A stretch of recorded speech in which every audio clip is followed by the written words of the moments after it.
Montgomery here with the Varsity845 football show. We start this week at Monroe-Woodbury, which is preparing for Friday's big game at Newburgh Free Academy. Senior quarterback Richie Martucci is having a tremendous season for the 5-0 Crusaders. He's rushed for 446 yards and 8 touchdowns and passed for 280 yards and 3 scores in 4 games. Monroe-Woodbury owns a forfeit win over Kingston. Football, however, is just one of Martucci's athletic pursuits. In the winter, he swims for the Crusaders and was a part of Monroe-Woodbury's first Section 9 title-winning team in the pool last season. In the spring, Martucci is a standout on the lacrosse field, earning first-team All-Section honors as a defender this past season. He'll play Division II college lacrosse at Pace University next year. We asked Martucci about how he manages to manage his time as he balances 3 sports and school. Well, I've been playing lacrosse since 5th grade, and then freshman year I made a bet with my friend that was on the swim team that if he quits baseball and plays lacrosse, I'll quit basketball and do swimming, and then just kind of stuck from there. So I like swimming now. It kind of keeps me in shape. It gets me ready for lacrosse season. I mean, Coach Ball actually helps me out a lot because in the spring I gave him all my lacrosse tournaments when I have them, so he would plan out practice sometimes for when that was. But I mean, last year I just kind of suck it up. You gotta, I would go straight from football to lacrosse.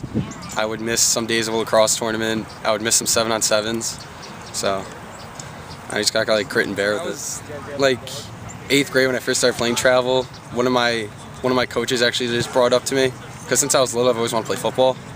And then they kind of said that I was pretty good enough, and I started going to all these prospect days. I started talking to more college coaches, and then the Pace coach called me and said I'd be a great fit, and I just love the campus. I love everything about it. The physicality aspect, definitely. Even though on offense I'm kind of more getting hit, but on defense, with lacrosse, you just kind of, it's less protection, so you're used to dealing with all the cuts and bruises, and probably the leadership aspect too. Because lacrosse is a lot of communication. Football, you gotta get all 11 guys all in line. So those 2 aspects definitely carry over. I mean, we've been looking forward to this week since the season started in January. Every day we've been preparing mentally, physically, knowing this week was showing up. And now that it's finally here, I think we can't be more than ready. Everyone's trying their hardest. All the coaches putting in their extra effort. We're putting in the extra effort. Kids are running after practice to get in more shape. So we'll be ready. Next, we caught up with Marlboro junior slotback John Perugino, who leads all Section 9 receivers with 27 catches for 656 yards and 9 touchdowns. Perugino was a basketball player first and foremost, but he decided to start playing football in order to get in better shape for the winter season. He dedicated himself to Marlboro's off-season lifting program this off-season, and the results are evident. I mean, the coaches really put a lot of trust in me this year. They gave me the opportunities to do what I've been doing, and I just try to capitalize on and help the team win. Yeah, they do double team me sometimes. My coaches just put me in great positions to get the ball and keep going keep the offense as it usually is. So we don't change much when that happens. They just put me in different positions and give me the best chance to be successful. I mean, with the offensive line that we have, it's not really that bad. They give me very big holes. I mean, I just try to do what I can to help them out with the work they're putting in. It's just great execution. Yeah, I mean, the footwork that I have to use for football and basketball are quite similar. I mean, just the conditioning that we do here helps me out a lot on the basketball court, and I just do my best to combine too. And that's part of the reason why I started playing football, was to get better conditioning for basketball and better footwork. He's just a great competitor, and he's always competing for the ball, and he's always working hard, running his routes right, and when there's no space, he'll make space, and he'll always just get up and get the catch. It's always a mix between the routes and stuff, we always mix it up and always keep the defense guessing, and other guys can run deep routes too. It's not only him, but everybody's a great competitor out there, and they're always working hard. Yeah, I mean, they're a tough team. They have the same record as us, and we're going to approach it just like every other game. We're going to work hard in practice, game plan. Our coaches will give us the right scheme, and we're just going to try to execute it and win.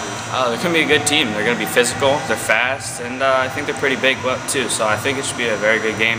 And we're going to play our game, and they're going to play their game, and see who comes out on top. Let's take a look at some of the other games to watch around Section 9 this weekend. Monroe-Woodbury plays at Newburgh on Friday night as the race for the Class AA Division I title wraps up.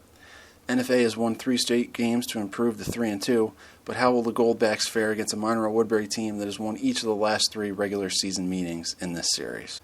Liberty plays at O'Neill on Friday night at 6:30. The race for the Class B Division II title continues. How will O'Neill's high-powered offense fare against a Liberty defense that has allowed a mere 1 touchdown per game? Warwick plays at Roosevelt on Friday night in a win-and-you're-in situation, as the winner of this game will lock up the number 3 seed in Class AA Division II. Warwick snapped a 4-game losing streak with a win over Valley Central last week. Millbrook is at Chester on Friday night at 7 o'clock. Millbrook, Chester, and Burt Catholic are locked in a 3-way undefeated tie atop the Class C standings. Millbrook beat Chester twice last year, winning by 4 points each time. Cornwall is at Goshen on Saturday afternoon at 1:30. Both Cornwall and Goshen open the season with back-to-back losses. Cornwall has won 3 straight, and Goshen has won twice before losing in overtime at Red Hook last week.